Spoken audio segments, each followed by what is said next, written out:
अच्छा ये आज हमारे पास 2 टन का आउटर यूनिट पड़ा हुआ है और हमारे न्यू चैनिंग जो है वो काम भी कर रहे हैं। और दोनों भाई आए हुए हैं, वो लगे हुए भी, क्योंकि जब तक ट्रेनिंग के दौरान ये एक्टिव नहीं होंगे वो काम नहीं करेंगे, इनको काम समझ नहीं आएगा। तो ये आपके सामने देखें 2 टन का 24,000 BTU का हायर का जो हमारे पास एक सेट पड़ा हुआ है, इसको हम चेक कर रहे हैं।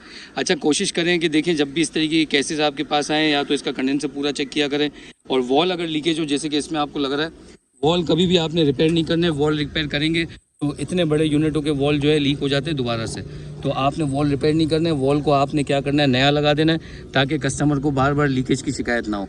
इंडोर्स में एक बार बैंड अगर डला चुके हैं आप, तो इंडोर्स का कॉयल भी आपने नया लाजमी लगवाना है, ठीक है बेटा। ये सारा खोलो, और ये पिक्चर वगैरह वायरिंग को लाजमी आप लोगों ने देखना होता है। ये सारा खोलो, ओपन कर दो सारा का सारा।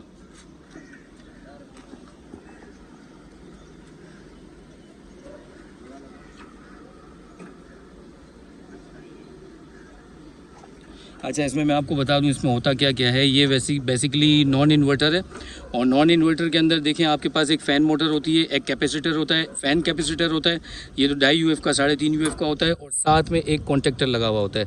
बेसिकली कॉन्टेक्टर क्यों लगा हुआ होता है मुझे कमेंट में बताएं। मैंने इसके ऊपर कई वीडियोज़ बनाई है कि कॉन्टेक्टर हम क्यों यूज़ करते हैं बड़े यूनिटों के अंदर। तो 24,000 BTU है, 2 टन है, तो इसमें कॉन्टेक्टर है। बाकी 1.5 टन 1 टन में हमने कॉन्टेक्टर नहीं देखा, लेकिन अगर लगाना चाहो तो लगा सकते हो। इसकी क्या रीज़न है आप मुझे कमेंट में लाजमी बताएं।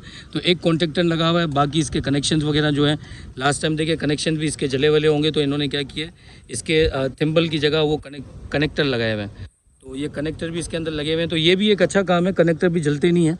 तो अगर आप लोगों के भी थिम्बल बार बार जल जाते तो आप लोग भी कनेक्टर इसमें यूज़ कर सकते हैं अगर आप लोग चाहो तो कनेक्टर देखें इस तरीके का होता है, ये जलता नहीं है, इसमें शिकायत नहीं आती है, ठीक है। तो अगर आपके भी कंप्रेसर के थिम्बल जलते हैं तो आप लाजमी इसका कनेक्टर यूज़ करें। निकालो, खोलो, पूरा खोलो। हाँ पहले सामने का निकालो।